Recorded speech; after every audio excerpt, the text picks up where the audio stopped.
दोस्तों स्वागत है दोस्तों आपका हमारे चैनल द यूनिक वर्ल्ड में। आज हम आपको अकबर बीरबल की बहुत ही ज्यादा नई मजेदार कहानी सुनाने वाले हैं। कृपया कहानी आखिर तक जरूर सुने और कमेंट में जरूर बताएं कैसी लगी। आज बादशाह अपनी वर्षगांठ मना रहा था। दूर दूर के लोग इस उत्सव में अपना दो तोहफा लेकर आए हुए थे। एल चियो की तो मानो भरमार हो रही थी। जो आता अपनी नजर गुजारकर किसी रिक्त स्थान पर बैठ जाता। दरबारी लोग अपने दो आसनों पर मूर्तिमान बैठे हुए थे। शामियाने के अंदर वेश्याओं का गान और वाद्य भी साथ ही साथ होता जा रहा था। बादशाह अपने दरबार की सजावट देखकर बड़ा प्रसन्न हुआ, क्योंकि उसे अपने दरबारियों की बुद्धि और कला विशेषता पर बड़ा गर्व था। उसका ख्याल था कि उसके मंत्री के समान बुद्धिमान कहीं दुनिया के पर्दे में दूसरा मंत्री नहीं है। बादशाह के दरबार में फकीर और मौलवियों का जमघट लगा हुआ था, क्योंकि आज उसने हजारों फकीर जिमाए थे और बहुतेरों को मुंह मांगा दान दिया था। इसी समय बादशाह का सबसे बड़ा पीर आया।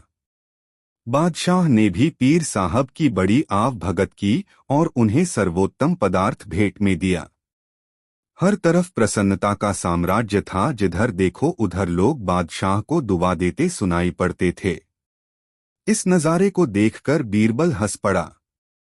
उसकी हंसी से बादशाह को नाराजगी तो नहीं हुई, परंतु वह कुछ क्षुब्ध सा अवश्य हो गया।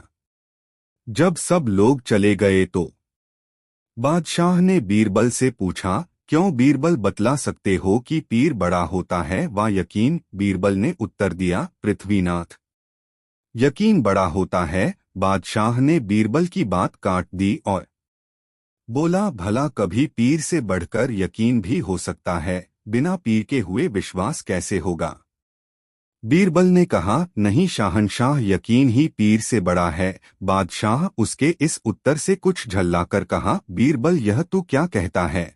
कहीं पीर की मानता करने से वह नाखुश होता है? बीरबल बोला, पीर पर विश्वास करने से फल मिलता है।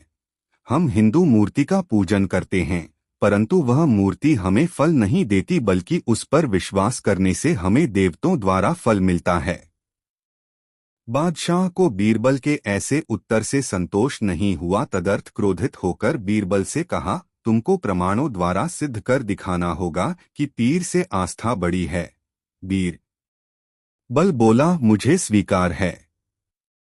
बादशाह ने कहा, इसी वक्त सिद्ध कर दिखलाओ। बीरबल ने उत्तर दिया, पृथ्वीनाथ, यह काम इतना सरल नहीं है, इसके लिए अवकाश मिलना चाहिए। बादशाह बोला, अच्छा, तुझे इसके लिए 1 महीने की मुहलत दी जाती है, परंतु ध्यान रहे कि अगर इतने समय में सिद्ध न कर सकोगे तो तुम्हारी गर्दन उड़ा दो जाएगी। बीरबल ने कहा, मुझे स्वीकार है। उस दिन का काम समाप्त हुआ। बीरबल बराबर अपना कार्य पहले सा करने लगा। जब उसे मालूम हुआ कि अब बादशाह का दिल दूसरी बातों में बहल गया है, तो 4-5 दिनों का अंतर देकर बादशाह के पैर का एक पवाई जूता चुरा ले गया। वह उस जूते को शाल के टुकड़े में भली भांति ढककर नगर के बाहर एक एकांत जगह में छिपा कर रख आया। दूसरे दिन उसको एक कब्र के अंदर रख ऊपर से 3 पत्थरों को ऐसी विधि से रख दिया कि वह एक खासी कब्र बनकर तैयार हो गई। बाद को एक मुसलमान को नौकर रखकर उसका मुजावर बनाया। उसको हिदायत की कि जब कोई इसके निस्बत तुमसे पूछे तो कहना कि यह मकबरा यकीन शाह पीर की है, और बराबर लोगों में इसकी सिद्धताई की चर्चा भी करते रहना। मुजावर ने बीरबल की आज्ञानुसार उस मकबरे का यकीन शाह पीर के नाम से नया नया ढोग रचकर प्रचार डॉलर करने लगा। धीरे धीरे यह बात सारे नगर में फैल गई। तमाम स्त्री पुरुष उस पर मानता मानने और चढ़ाने के लिए आने लगे। ईश्वर की कृपा से जंगल में मंगल हो गया। यह बात फैलते 1 दिन बादशाह के कान तक पहुंची। जैसा दुनिया का कायदा है, दरबारी लोग सुई की जगह फार से काम लिया, यानी बादशाह से यकीन शाह पीर की बड़ी सिद्धताई बखान की। कुछ लोगों ने तो बादशाह से यहाँ तक बतलाया कि आपके बाल्यावस्था में आपके पिता हुमायूं ने भी इस पीर साहब की मानता की थी और पीर साहब की कृपा से उन्हें बड़े 2 कायों में सफलता भी प्राप्त हुई थी। बादशाह लोगों के भड़काने में आ गया। उसने मन में संकल्प किया कि किसी दिन मैं भी चलकर पीर साहब की दरगाह पर सिरनी चढ़ाऊंगा। एक दिन जब वह सवेरे सोकर उठा तो उसके मन में एकाएक पीर की दरगाह पर जाने की समाई। तुरंत चंद मुसाहिबों के साथ सवारी पर चढ़कर वहां पहुंचा। वहां की कुछ और ही हालत हो रही थी। कितने ही लोगों की भीड़ लगी हुई थी। एक छोटी सी बाजार लग थी। बादशाह को उस स्थान के देखने से बड़ी प्रसन्नता हुई। वह अपने दरबारियों के सहित यकीन शाह पोर को बड़ी विनम्रता से प्रणाम किया। बीरबल चुपचाप खड़ा रहा। बादशाह ने बीरबल से कहा, सब लोगों ने तो पीर को प्रणाम किया परंतु तुमने नहीं, सो क्यों? तुम्हें भो मुनासिब है कि पीर साहब को प्रणाम करो। बीरबल ने कहा, मैं प्रणाम करने को तैयार हूँ, परंतु आपको भी मेरी एक बात माननी पड़ेगी, यानी पीर से आस्था को ही प्रधान कहना पड़ेगा। बादशाह ने उत्तर दिया, मैं इस समय भी यही कहने को प्रस्तुत हूँ कि आस्था से पीर बड़ा है और तुम्हारे सामने ही इस बात की मनौती भी करता हूँ कि यदि मैं प्रताप सिंह पर विजय प्राप्त कर लूंगा तो इस कब्र पर मखमली चादर बिछाऊंगा और मलीदा चढ़ाकर यहीं पर मौलवी और फकीरों को खाना खिलाऊंगा। बादशाह और दीवान इस विषय पर वादा विवाद कर ही रहे थे कि उसी के दरमियान एक सवार तेजी से घोड़ा दौड़ाता हुआ आया और बादशाह को सलाम कर बोला, पृथ्वीनाथ, शाहजादा सलीम ने कहलाया है कि मेवाड़ का राजा प्रताप सिंह ने अपनी हार स्वीकार कर लो है और आशा है कि कुछ ही देर बाद मेरे अधीन भी हो जाएगा। इस आनंदवर्धक समाचार को सुनकर बादशाह के रोम दो प्रफुल्लित हो गए और बीरबल को नीचा दिखलाने के अभिप्राय से बोला, कहो अब भी आस्था को पीर से प्रधानता देने को तैयार हो वा नहीं? देखो इधर मनौती की और उधर से शुभ समाचार आ पहुंचा। बीरबल बोला, पृथ्वीनाथ, बिना आस्था के हुए आपने पीर पर मन्नत नहीं की थी। यदि आपकी पीर पर आस्था न हुई होती तो आप कदापि मानता न मानते, मुख्य आस्था ही है। बादशाह ने कहा, अब तुम अपनी धींगाधींगी बंद करो, मुझे इस पर यकीन नहीं होता। चूंकि अभी तक तुम आस्था की प्रधानता सिद्ध नहीं कर सके हो, अतएव मरने के लिए तैयार हो जाओ। बीरबल ने कहा, मैंने आपको बहुतेरा समझाया परंतु आप नहीं मानते, फिर इसमें मेरा क्या अपराध है? बादशाह बीरबल के इस उत्तर से क्रोधित होकर बोला, अब मैं तुमको इस अपराध का दंड स्वयं अपने हाथ से दूंगा। तुम्हारा काल आज तुम्हारे सिर पर चढ़कर बोल रहा है। क्या कोई हाजिर है? जाकर तुरंत एक बधिक को बुला लाओ। बादशाह का रुख ताड़कर बीरबल ने मन में निश्चय कर लिया कि अब और अधिक टाल मटोल करने से बाद शाह अपने क्रोध को संभाल न सकेगा। अतएव यकीन शाह को हाथ जोड़कर बोला, हे यकीन शाह, जो आज मैं जीता बचा तो आपकी कब्र पर मिठाई चढ़ाऊंगा और इस कब्र के ऊपर एक सुंदर मकबरा निर्माण करा दूंगा। बीरबल के इस मन्नत पर बादशाह ने हंस दिया और उसे संबोधन कर बोला, क्यों बीरबल, अब तुम्हारी अक्ल ठिकाने आ गई? आखिरश लाचार होकर तुम्हें भी मानता माननी ही पड़ी। बीरबल ने उत्तर दिया, बेशक पीर साहब की ही शरण लेनी पड़ी। पश्चात वह सब दरबारियों सहित कब्र के समीप जा पहुंचा और उसके बीच वाला पत्थर अपने हाथ से उठाकर अलग रख दिया और उसके भीतर से उस गठरी को निकालकर बाहर किया। बादशाह इस बात को देखकर बड़ा हैरान हुआ और बीरबल से उसका कारण पूछा। बीरबल ने उत्तर दिया, पृथ्वीनाथ, यही आपके यकीन शाह पीर हैं और आपने इन्हीं की मानता को थी। बादशाह को उस शाल की गठरी के भीतर अपने जूते की पवाई देख कर बड़ा आश्चर्य हुआ और लज्जित होकर अपनी गर्दन नीची कर ली। बीरबल बोला, गरीब परवर, अब आप ही फरमावें कि आस्था बड़ी है वा पीर? अपने मन का विश्वास ही मुख्य है। जब विश्वास नहीं रहता तो मानता भी निष्फल हो जाती है। इसलिए आपको कहना पड़ेगा कि मुख्य विश्वास ही है। बादशाह ने बीरबल की बात मान ली। यकीन शाह की बड़ी शोहरत हो गई थी, जिस कारण वहां पर काफी धन संचित हो गया था। उस धन से बीरबल ने वहां पर एक मस्जिद बनवा दिया। बीरबल की बुद्धिमानी से बादशाह को साथ होना पड़ा। दोस्तों, यह प्यारी कहानी आपको कैसी लगी कमेंट में जरूर बताएं। दो दोस्तों, एक बार की बात है, पक दिन जमुना किनारे एक मल्लाह मछलियों का शिकार कर रहा था। उसी समय बीरबल को लिए दिए बादशाह भी वहीं पर जा पहुंचा। देखा देखी पाप, देखा देखी पुण्य। बादशाह को भी शौक हुआ और वह वहीं बैठकर मछलियां मारने लगा। मछली मारते मारते उसे कोई ऐसा काम स्मरण हो आया कि उससे बीरबल को बेगम के पास भेजना पड़ा। बीरबल हुक्म पाकर बेगम से जा मिला। कुशल भलाई के बाद बेगम ने पूछा, बादशाह क्या कर रहे हैं? बीरबल ने कहा, कर क्या रहे हैं, जमुना जी के किनारे बैठे दो झक मार रहे हैं। बीरबल के मुख से उपरोक्त उत्तर पाकर बेगम भीतर दो बड़ी नाराज हुई, परंतु चीरबल से कुछ बोल न सकी। जब रात्रि समय में बादशाह आया तो वह कुपित होकर बोली, पृथ्वीनाथ, बीरबल को आपने बहुत सिर चढ़ा लिया है, जिस कारण वह बड़ा ढीठ होता जा रहा है। वह आपके निस्तृत पूछने पर मुझसे कह गया है कि झक मार रहे हैं।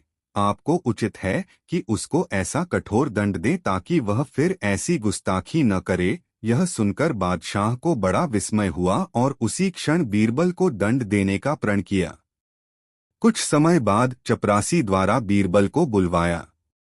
जब वह आया तो बादशाह ने कहा, बीरबल, तुम बड़े घमंडी हो गए हो। बीरबल बोला, पृथ्वीनाथ, मैं तो अपने को ऐसा अनुमान नहीं करता, परंतु यदि मुझसे कोई अपराध हुआ हो तो आपको अधिकार है कि मुझे दंड दें। बादशाह तो बेगम से सब सुन ही चुका था। वह बोला, तुमने बेगम से मेरे निस्बत क्या कहा था? मुझसे झक मरवाते थे, क्या यह सही नहीं है? बीरबल वादब हाथ जोड़कर बोला, पृथ्वीनाथ, मेरो गुस्ताखी माफ की जावे तो कहूँ। मेरी जबान में यानी संस्कृत में मछली को झक कहते हैं और आप उस समय मछली ही मार रहे थे। अतएव मैंने बेगम के पूछने पर आपको झक मारना बतलाया था। बीरबल के इस उत्तर से बादशाह और बेगम दोनों ही प्रसन्न हो गए और बीरबल को पुरस्कार देकर विदा किया। दोस्तों, कहानी कैसी लगी कमेंट में जरूर बताएं। दोस्तों, एक बार की बात है, अकबर और बीरबल के बीच कभी कभी ऐसी बातें भी हुआ करती थीं जिनकी परख करने में जान का खतरा रहता था। एक बार अकबर ने बीरबल से पूछा, बीरबल, संसार में सबसे बड़ा हथियार कौन सा है? बादशाह सलामत, संसार में सबसे बड़ा हथियार है आत्मविश्वास, बीरबल ने जवाब दिया। अकबर ने बीरबल की इस बात को सुनकर अपने दिल में रख लिया और किसी समय इसकी परख करने का निश्चय किया। दैवयोग से एक दिन एक हाथी पागल हो गया। ऐसे में हाथी को जंजीरों में जकड़ कर रखा जाता था। अकबर ने बीरबल के आत्मविश्वास की परख करने के लिए उधर तो बीरबल को बुलवा भेजा और इधर हाथी के महावत को हुक्म दिया कि जैसे ही बीरबल को आता देखे वैसे ही हाथी की जंजीर खोल दे। बीरबल को इस बात का पता नहीं था। जब वे बादशाह अकबर से मिलने उनके दरबार की ओर जा रहे थे तो पागल हाथी को छोड़ा जा चुका था। बीरबल अपनी ही मस्ती में चले जा रहे थे कि उनकी नजर पागल हाथी पर पड़ी, जो चिंघाड़ता हुआ उनकी तरफ आ रहा था। बीरबल हाजिर जवाब, बेहद बुद्धिमान, चतुर और आत्मविश्वासी थे। वे समझ गए कि बादशाह अकबर ने आत्मविश्वास और बुद्धि की परीक्षा के लिए ही पागल हाथी को छुड़वाया है। दौड़ता हुआ हाथी सूंड को उठाए तेजी से बीरबल की ओर चला आ रहा था। बीरबल ऐसे स्थान पर खड़े थे कि वह इधर उधर भागकर भी नहीं बच सकते थे। ठीक उसी वक्त बीरबल को एक कुत्ता दिखाई दिया। हाथी बहुत निकट आ गया था, इतना करीब कि वह बीरबल को अपनी सूंड में लपेट लेता। तभी बीरबल ने झटपट कुत्ते की पिछली दोनों टांगें पकड़ी और पूरी ताकत से घुमाकर हाथी पर फेंका। बुरा तरह घबराकर चीखता हुआ कुत्ता जब हाथी से जाकर टकराया तो उसकी भयानक चीखें सुनकर हाथी भी घबरा गया और पलटकर भागा। अकबर को बीरबल की इस बात की खबर मिल गई और उन्हें यह मानना पड़ा कि बीरबल ने जो कुछ कहा है वह सच है। आत्मविश्वास ही सबसे बड़ा हथियार है। दोस्तों, इस वीडियो को लाइक करके सेव जरूर कर ले और कमेंट में बताएं कहानी कैसी लगी। दोस्तों, एक दिन बीरबल दरबार में देर से पहुंचा। जब बादशाह ने देरी का कारण पूछा तो वह बोला, मैं क्या करता हुजूर। मेरे बच्चे आज जोर जोर से रोकर कहने लगे कि दरबार में न जाऊं। किसी तरह उन्हें बहुत मुश्किल से समझा पाया कि मेरा दरबार में हाजिर होना कितना जरूरी है। इसी में मुझे काफी समय लग गया और इसलिए मुझे आने में देर हो गई।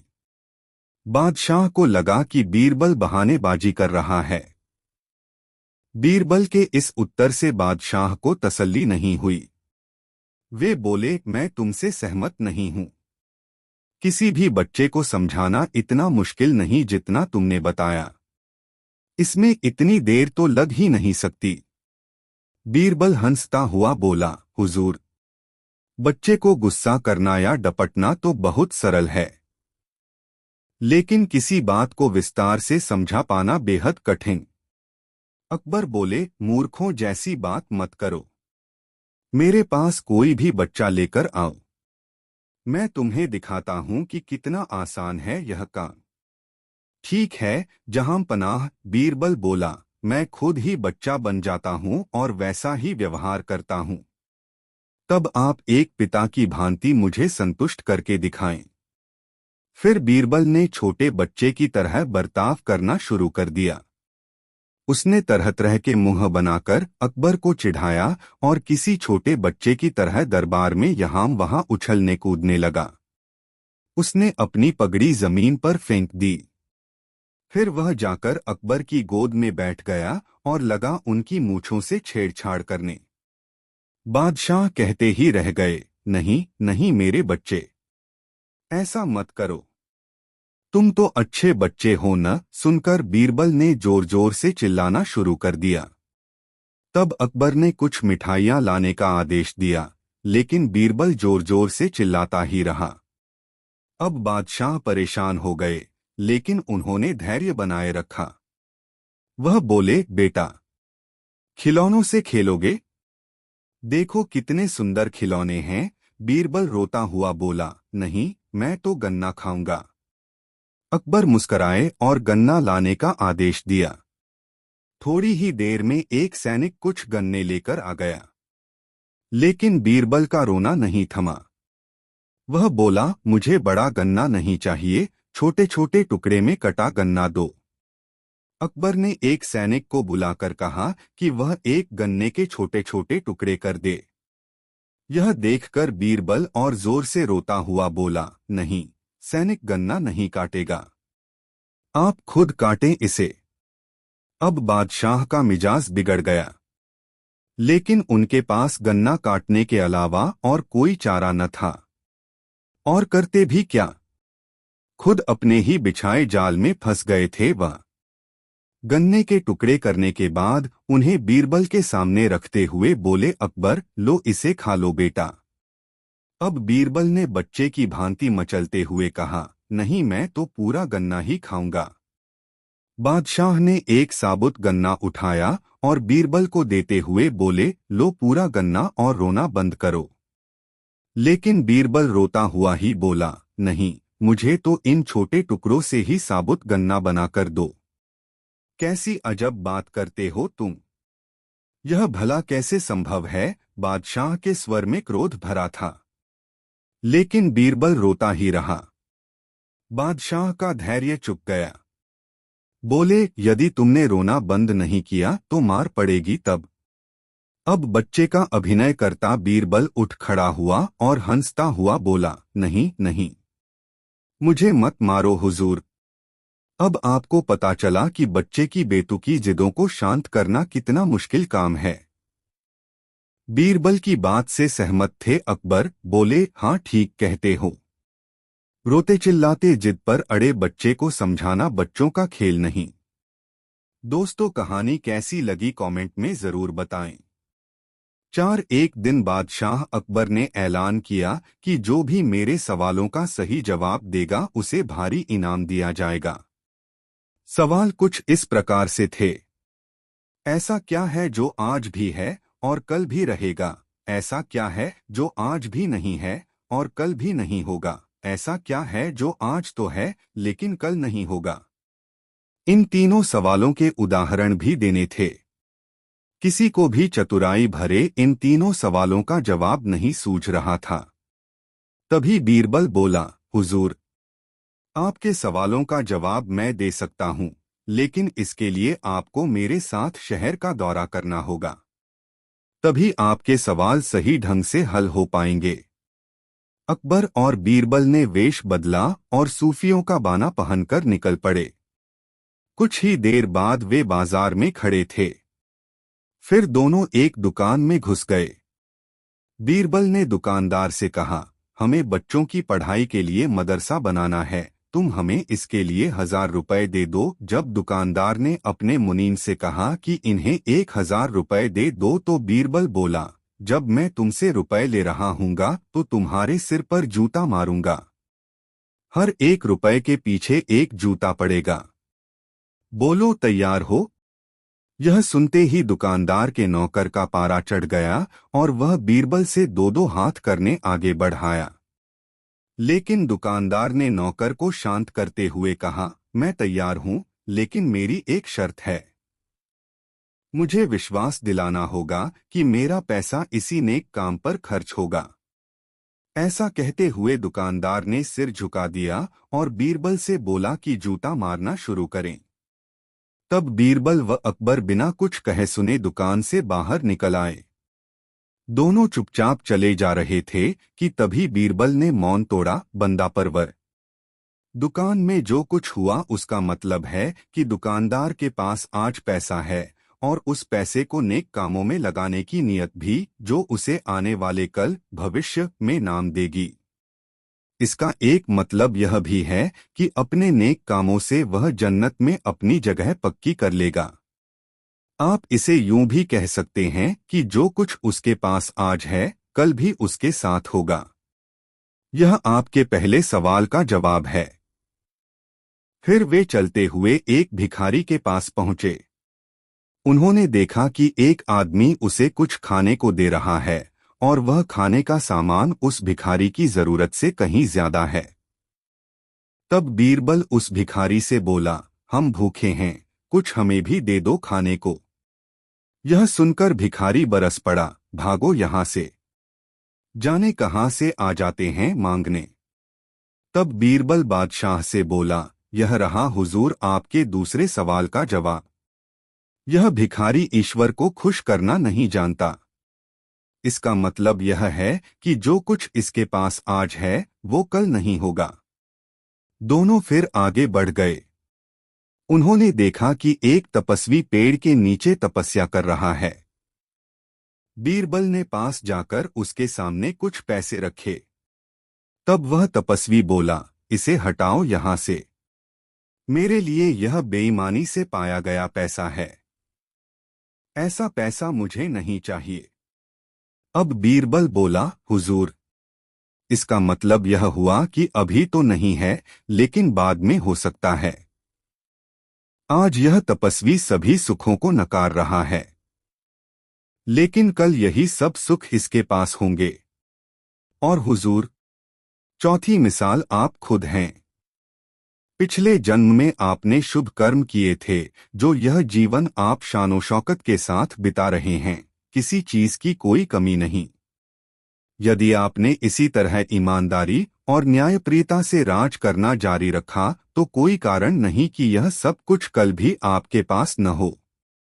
लेकिन यह न भूलें कि यदि आप राह भटक गए तो कुछ साथ नहीं रहेगा। अपने सवालों के बुद्धिमत्तापूर्ण चतुराई भरे जवाब सुनकर बादशाह अकबर बेहद खुश हुए। दोस्तों, वीडियो को लाइक जरूर करें। एक दिन बादशाह बीरबल के साथ नगर में होकर हवाखोरी के लिए निकला था। एक जगह नुक्कड़ पर उसे एक औरत दिखाई पड़ी। वह महाफूहड़ देख पड़ती थी। उसके मोटे मोटे होठों के बीच से दो दांत बाहर को झांक रहे थे। नाक से पोटा जारी था।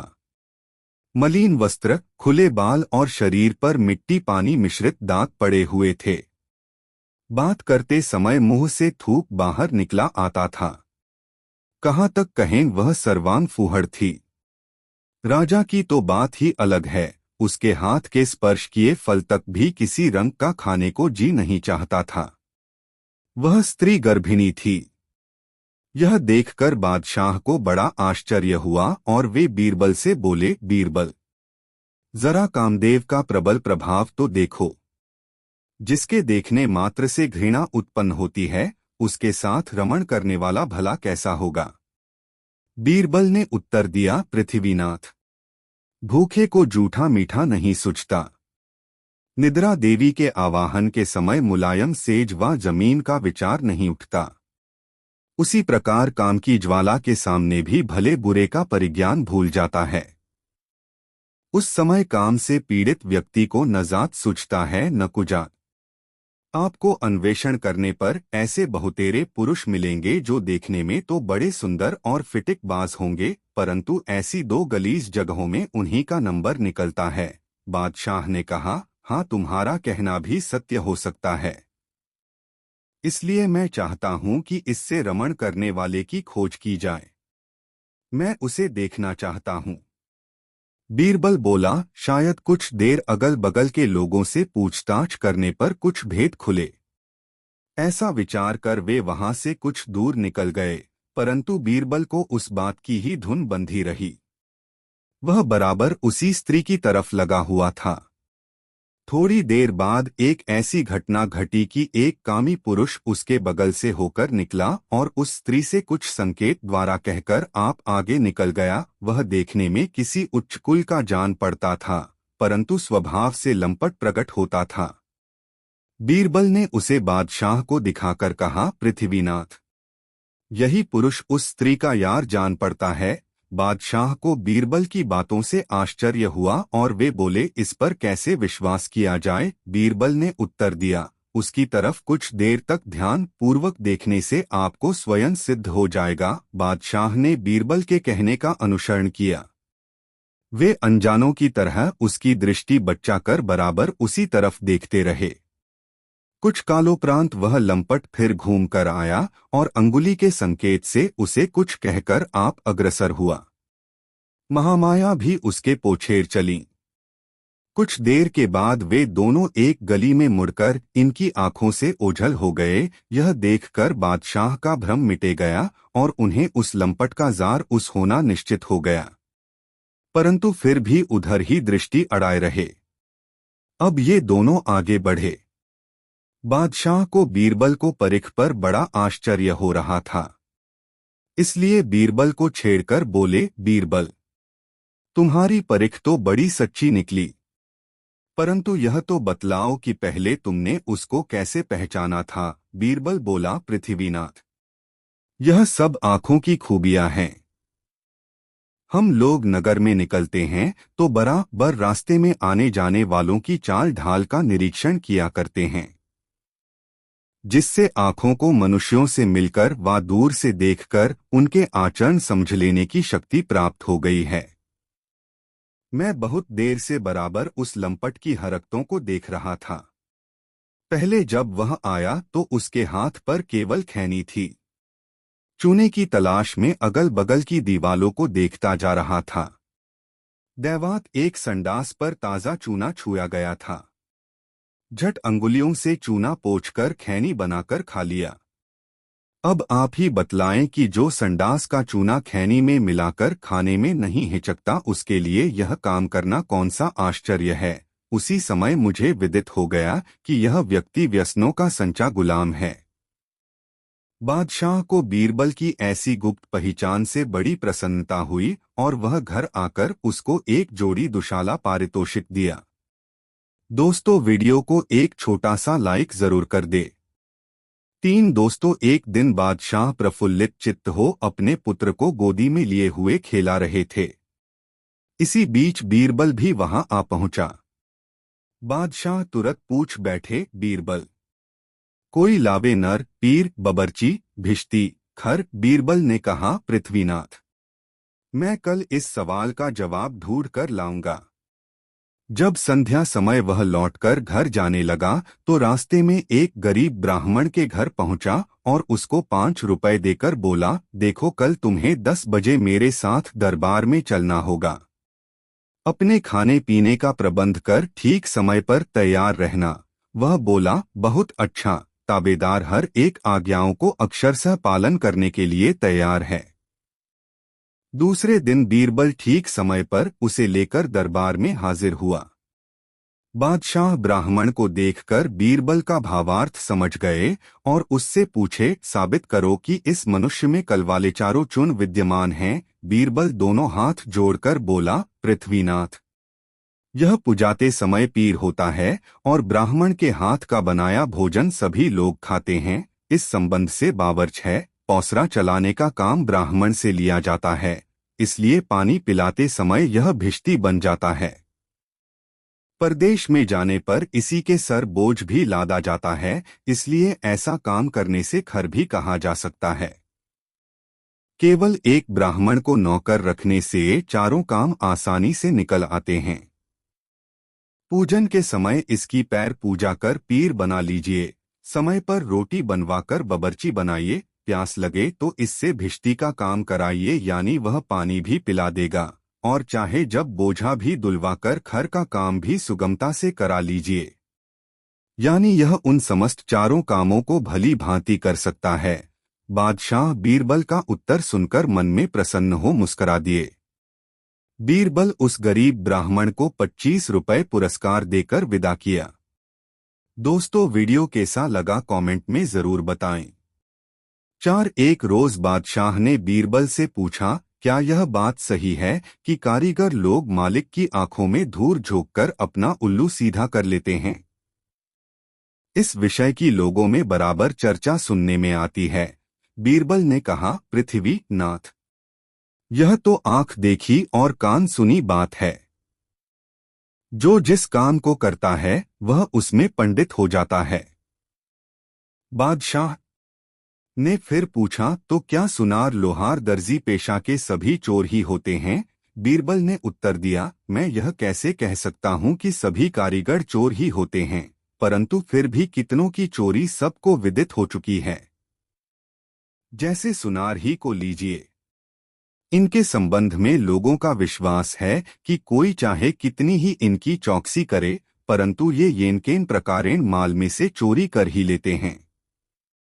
इनकी इस कला की चालाकी संसार में विख्यात है। लोग तो यहाँ तक कहते हैं कि दुनिया की बातें तो दरकिनारे रहीं, ये अपने माता पुत्री तथा बहनों के आभूषणों में से भी चोरी करते हैं। यदि कहीं चुराना भूल गए तो समझ लीजिए कि उस रात में उन्हें नींद हराम हो जाती है। ये कपट मुद्रा कर जब तक उसमें से कुछ माल निकाल न लेंगे, तब तक इनके पेट में चूहे कूदा करेंगे।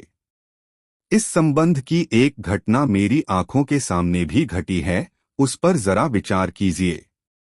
एक गांव में एक वृद्ध सुनार रहता था। बुढ़ापे के कारण वह सुनारी का काम नहीं कर सकता था, इसलिए विवश होकर दुकान में बैठा बंठा अपने एकलौते लड़के को सोनारी का काम सिखाया करता था। यदि लड़का कहीं चूक करता तो वह तुरंत उसकी भूल सुधरवा देता था। दैवयोग से उस वृद्ध सुनार की लड़की ससुराल से पीहर आई। उसे भी कुछ सोने के गहने बनवाए थे, अतएव अन्य जगह न देकर उसने अपने भाई से ही गहने बनवाना उत्तम समझा। उसका ख्याल था कि भाई के हाथ से बने हुए गहनों में फर्क नहीं पड़ेगा। दूसरे सुनारों का क्या विश्वास, वह अपना सब सोना भाई को देकर आप उसके पास बैठकर गहने बनवाने लगी। उसका बूढ़ा बाप भी वहीं दुकान में बैठा हुआ था। बूढ़े ने मन में अनुमान किया, जो मैं लड़के से प्रकट रूप में कहता हूँ तो लड़की सारी बातें जान जाएगी, और यदि नहीं कहता हूँ तो लड़का बहन के गहने सोचकर उसमें से चोरी नहीं करेगा। तब तो मेरे इस पेशे का नाम कलंकित होगा। वह अंगड़ाई लेता हुआ चोला, अरे राम, अपने लिए तो सभी एक समान हैं। ठग जाने ठग ही की भाषा, ताते उमा घटना घटी। लड़का बाप की हो चुका था। उसने अपने गुप्त करी राखा। बाली शिक्षा से धीरे धीरे पंडित पिता के कहने का भावार्थ समझ लिया, परंतु प्रकट रूप से पिता को कुछ उत्तर नहीं दिया। बूढ़े ने समझा कि शायद लड़के को मेरा सांकेतिक शब्द समझ में नहीं आया, अतएव रह रहकर वही पहले वाला शब्द पुनः पुनः कहने लगा। लड़का दत्तचित्त हो अपनी बहन से बातें करता हुआ गहने गढ़ रहा था। पिता के बार बार के टोकारे से खींच कर बोला, पिताजी, आज आप इतना राम राम क्यों कह रहे हैं?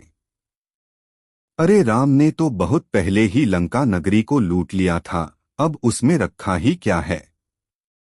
अपने लाडले से ऐसा संतोषप्रद उत्तर पाकर वृद्ध गद हो गया और उसे अपने पुत्र पर बहुत भरोसा हुआ। वह लड़का कोवा से कबेला चतुर वालों कहावत पहले ही चरितार्थ कर सोने की एक गुली माल में से कपट कर राख में छिपा दिए था। इस घटना को सुनकर बीरबल ने कहा, पृथ्वीनाथ, कारीगर बड़े बजर बेहया होते हैं। वे अपने कला में जब तक चोरी करना नहीं जानते तब तक उनको अपने कारीगर होने में संदेह ही बना रहता है।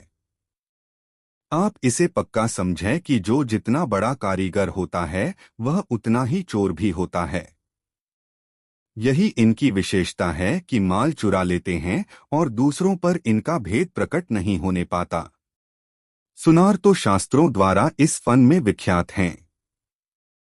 इनका नाम शास्त्रकारों ने पश्यतो हर बतलाया है।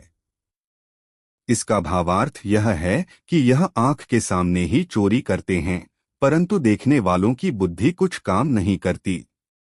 दोस्तों, कहानी कैसी लगी कमेंट में जरूर, और इस वीडियो को एक प्यारा सा लाइक जरूर करें और ये वीडियो अपने मित्रों को जरूर शेयर करें। एक दिन बादशाह अपने दरबार में बैठा हुआ दरबारियों से दिल बहलाव की बातें कर रहा था। इसी दरमियान बीरबल भी आ पहुंचा। बादशाह ने बीरबल से पूछा, बीरबल, क्या बतला सकते हो कि फल कौन सा अच्छा?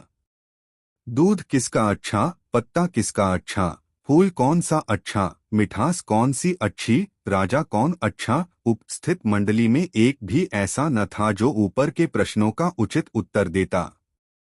तब बादशाह ने इसका भार बीरबल के ऊपर दिया।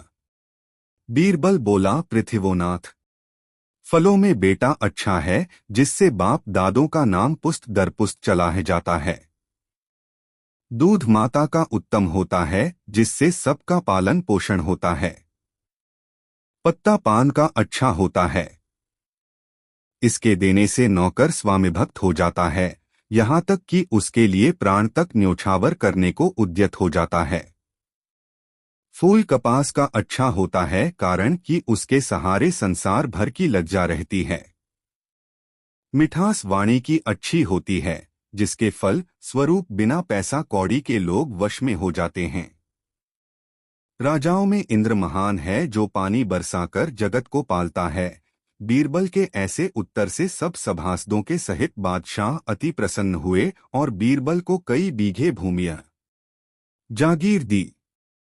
दोस्तों, कहानी कैसी लगी कमेंट में जरूर बता देना और वीडियो को लाइक जरूर कर देना। एक दिन बीरबल को जमुना नहाने की इच्छा जागृत हुई, इसलिए वह तड़के उठकर जमुना जी नहाने गया। स्नानोपरांत एक जगह आसन बिछाकर रुद्राक्ष की माला जपने लगा। उसी समय हवा खोरी से लौटकर घूमता 2 घोड़े पर सवार बादशाह भी वहीं जा पहुंचा। वह घोड़े से उतर पड़ा और बीरबल से बोला, बीरबल, मुझे माला दे। बीरबल बड़ा लाल बुझक्कड़ था। वह तुरंत ताड़ गया कि बादशाह तुअर्थी कहकर मजाक कर रहे हैं। वह मुंह से तो कुछ न बोला, परंतु उसी समय अपना दुपट्टा नदी के जल में छोड़ दिया। बादशाह यह देखकर फिर बोला, बीरबल, देखो दुपट्टा बहता है। अब बीरबल को अवसर मिला, वह तुरंत बोल उठा, पृथ्वीनाथ, बहने दो। बादशाह बीरबल के दुअर्थिक उत्तर को समझकर बड़ा नाराज हुआ और भ्रिकुटी बदलकर बीरबल से पूछा, क्यों बीरबल, तू हंसी हंसी में मेरी बहन मांग रहा है? बीरबल बोला, पृथ्वीनाथ, आप भी तो हमारी माँ मांगते हैं। बादशाह जरा नरमा कर फिर बोला, मैंने तेरी माँ कब मांगी है? क्या मैंने किसी का नाम लिया था? बीरबल ने कहा, गरीब परवर, मैंने आपके बहन का नाम कब लिया था और कब उसे मांगा था? मैंने तो आपसे केवल दुपट्टा बहने देने की अर्ज करी थी। आपकी बहन मेरे बहन के समान है, मैं उसका नाम अपनी जबान पर कैसे ला सकता हूँ? बादशाह को आगे बढ़ने का कोई मार्ग नहीं मिला, अतएव खामोश रह गया। दोस्तों, प्यारी कहानी कैसी लगी आपको कमेंट में ज़रूर बताएं और ऐसी नई मज़ेदार कहानी सुनने के लिए हमारे चैनल द यूनिक वर्ल्ड को सब्सक्राइब ज़रूर कर ले और वीडियो अपने मित्रों को ज़रूर शेयर करें। वीडियो देखने के लिए धन्यवाद।